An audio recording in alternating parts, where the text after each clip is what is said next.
Olá, turma, aqui quem fala é o professor Alexander e nessa videoaula a gente vai estudar sobre localização industrial, tá bom? Vamos então para o vídeo.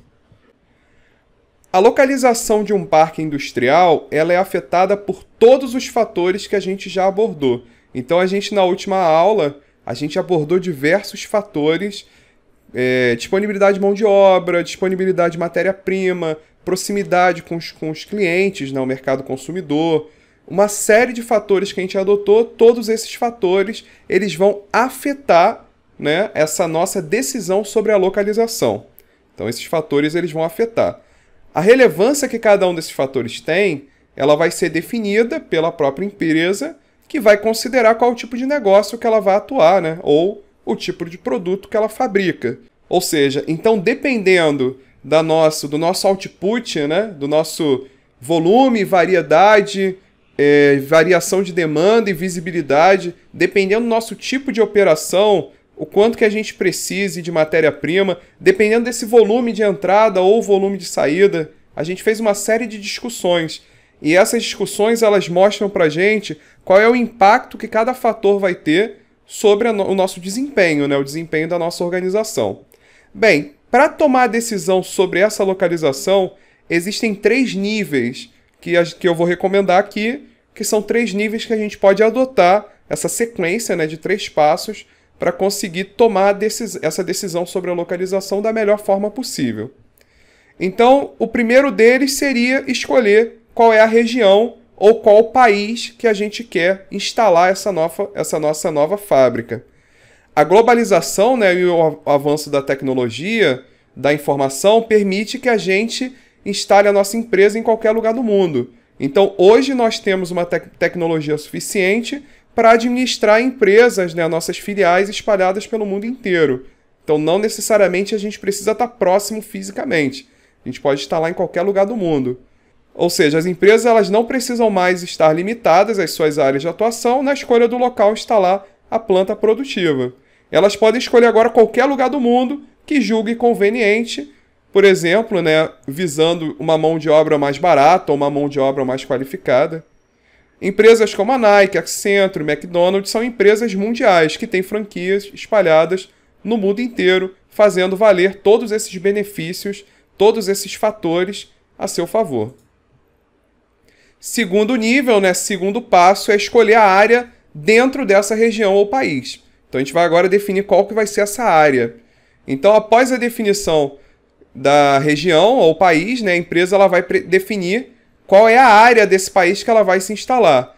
Muitos dos fatores são levados em consideração. Aqui a gente tem alguns exemplos de fatores que são levados em consideração nessa etapa. Por exemplo, o custo do terreno.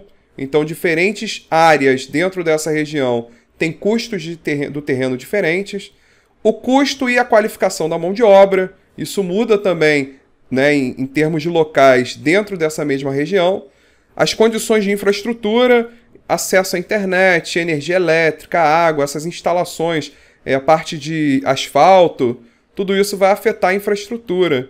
Fatores da comunidade local, então tem fatores culturais, estão associados à cultura, aos hábitos daquela localidade. Então todos esses são fatores que vão definir nessa segunda etapa. A terceira etapa é, dado então essas diferentes alternativas que a gente levantou dentro dessa região, que a gente está interessado, a gente vai escolher aquele local, aquela alternativa que melhor contribui, né, que melhor vai contribuir para a nossa instalação quando a gente se firmar naquele local. Então, a escolha de um local e uma área é diferente de decisões tomadas de nível anterior. Normalmente, o número de alternativas é muito menor. Os fatores usados para aceitar ou rejeitar um local, em geral, dizem respeito a... Então, aqui a gente tem alguns fatores adicionais que a gente pode utilizar para escolher quais desses locais, né, qual o local que, de fato, a gente vai se instalar.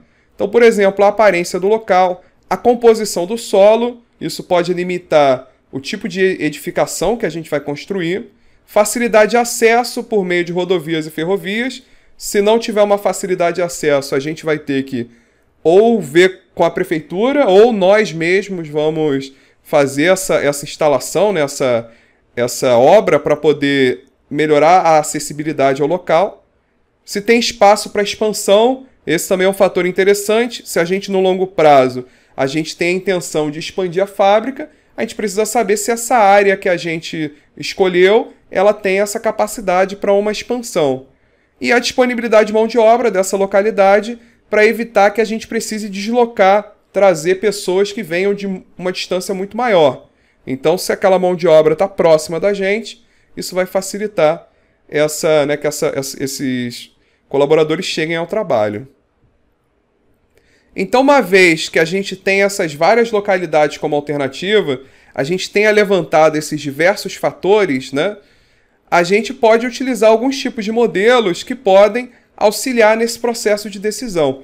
Então, a gente tem aí uma série de fatores que estão relacionados a essas diferentes localidades, esses fatores que a gente discutiu agora e os que a gente discutiu nas aulas anteriores.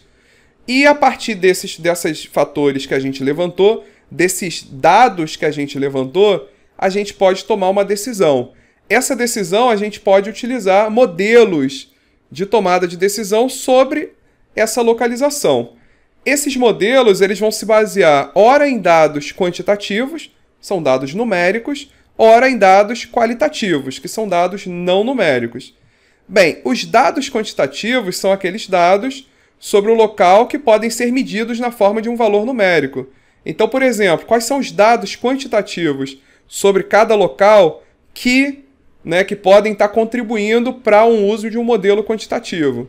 Por exemplo, o custo de transporte, o preço da matéria-prima, os custos fixos das instalações, do terreno, dos equipamentos, a água, a luz, gás, as taxas que são cobradas, os salários daquela região, salário médio ou piso salarial. Então, esses são dados quantitativos. Esses dados quantitativos, eles de alguma forma podem ser usados em um modelo que vai nos dar, a partir desse modelo a gente consegue decidir qual que é o melhor local. E a gente tem também os chamados dados qualitativos, que são dados sobre o local que precisam ser medidos de uma forma subjetiva. Por exemplo, aspectos relacionados ao clima da região, a qualidade de vida, o nível de escolaridade, a qualidade da mão de obra, a atitude das pessoas, dos sindicatos e da comunidade, quais são as restrições ambientais e governamentais e qualquer outra que seja esse dado, que tem essa característica subjetiva, que tem uma informação de cunho subjetivo. Bem, e aí a gente tem os métodos e esses modelos de decisão mais utilizados para avaliar essas alternativas são esses 4 aqui. Então esses são os 4 métodos mais conhecidos, mais utilizados. O primeiro deles é o método chamado de método da pontuação ponderada. É um método qualitativo, então ele vai fazer uso de dados qualitativos. E esse método, basicamente, o que ele faz, a gente tem cada um dos fatores, tá? De forma resumida. Para cada um desses fatores, a gente atribui um peso, que é a importância que aquele fator tem.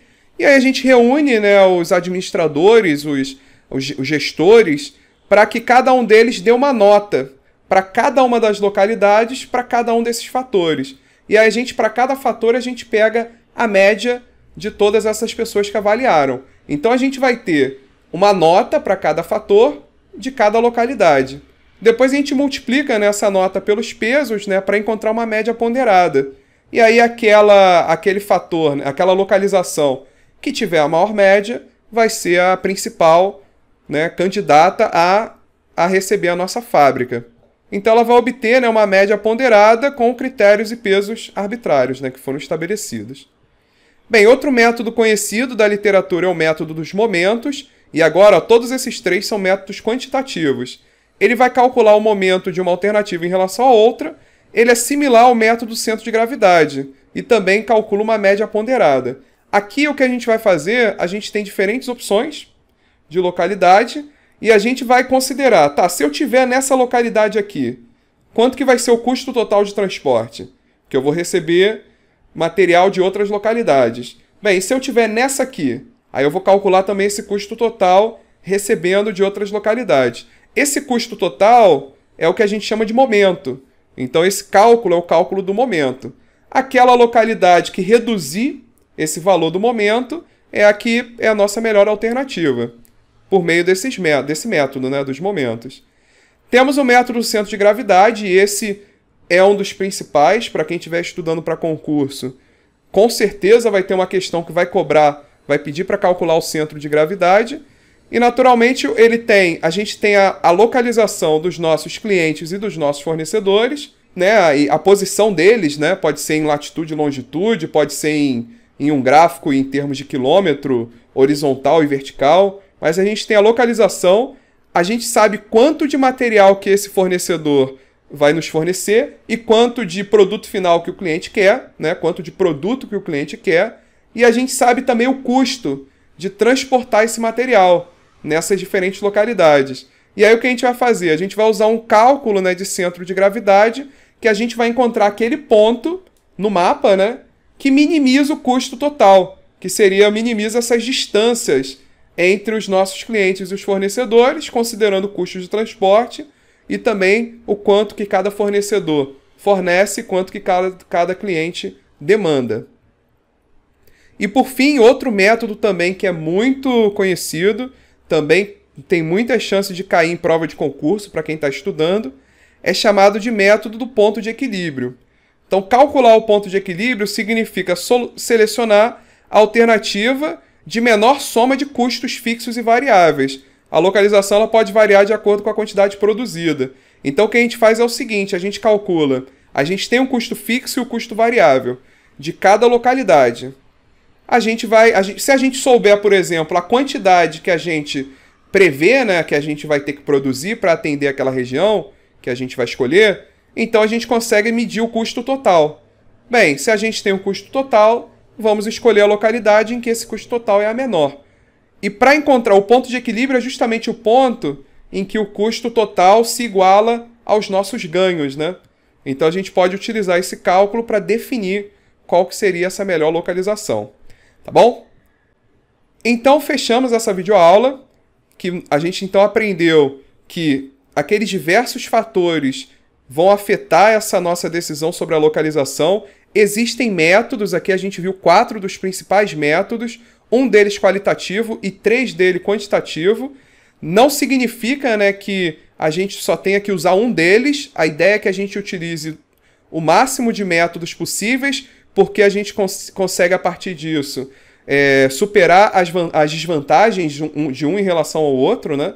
E com isso a gente chegar numa decisão mais precisa sobre essa localização, tá bom? Na próxima videoaula, a gente vai estudar 2 desses métodos, que são os mais importantes, que é o método de centro de gravidade e o método do ponto de equilíbrio. Como eu falei, são métodos que recorrentemente caem em provas de concurso, e eles são métodos muito importantes nesse cenário de decisão sobre a localização, tá bom? Nos vemos então na próxima videoaula. Valeu!